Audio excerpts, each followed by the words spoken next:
Magandang araw nga pala mga ka-horror, at nandito na naman nga pala tayo sa bagong episode ng Agimat Testing. So sa video ito ay ang ipapakita natin ay ang isang agimat ni Commander Bantugan. Actually itong video na to ay hindi niya ginawa ng content, hindi ito kumalat sa social media. May nag-upload lang na isang kaibigan niya at pinakita niya na kung gaano kagaling ang agimat na ito. Ang tawag nga pala sa agimat na ito ay ang Medalyong Luno. So tara mga ka-horror at sabay-sabay nating panoorin ang video ni Commander Bantugan. Bali sa simula pa nga lang ng video ay makikita natin na pine-prepare ni Commander Bantugan yung kanyang Medalyong Luno. So inilagay niya ito o ipinatong niya ito sa isang bato at yung isang kasamahan niya ay siya yung mismong babaril dun sa medalyon. So tara mga ka-horror at tignan natin yung video. Ayan, balit tinataya na niya dyan yung gamit niya. Commander Nick. Shoutout sa iyo, Boss Nick.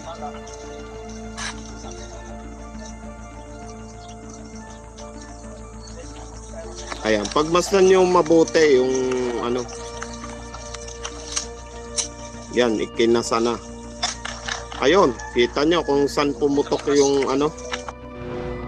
So ayan mga ka-horror, no? Nakita nga natin na matapos mailagay ni Commander Bantugan yung medalyong luno doon sa bato, pinagpatungan nito ay agad naman itong pinutukan ng kasamahan niya. Pero ang nangyari, sa halip na tamaan yung medalyon ay ang pumutok ay yung mismong barel o kung sabihin nga ay nag-backfire. Tara mga ka-horror at manoorin ulit natin ang video.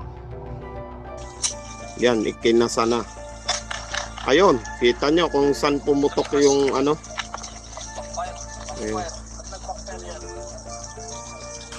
Nag-backfire yan.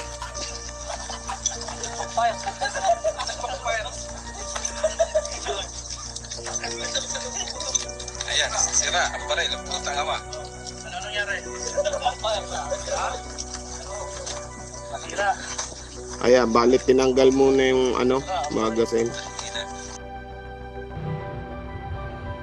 So kung titingnan natin mga ka-horror, no, wala namang binigay na explanasyon si Commander Bantugan o kaya mga kasama niya tungkol dun sa nangyari dun sa video na yon, yung pag-backfire nga o pagkasira ng baril. Pero para sa akin, isang napakagaling na agimat yung Medalyong Luno ni Commander Bantugan na yon. Kasi ibig sabihin nun, pinrotektahan niya yung sarili niya na maputukan, na hindi niya hinayaan na masayaran siya ng tingga na mula dun sa bala ng baril. So ang ginawa niya, bago pa tumama sa kanya yung tingga, sinira na niya o doon pa lang sa mismong baril ay sumabog na ito. So tara mga ka-horror at panoorin ulit natin ang video.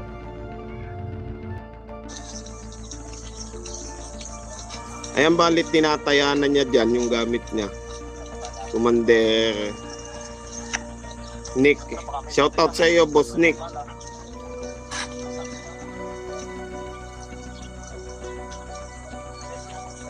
Ayan, pagmasdan nyo mabuti yung ano. Yan, ikinasa na. Ayun, kita nyo kung saan. Yan, ikinasa na. Ayun, kita nyo kung saan Pumutok yung ano. Ayun. Nag-backfire yan. Ano sa palagay niyo mga ka-horror?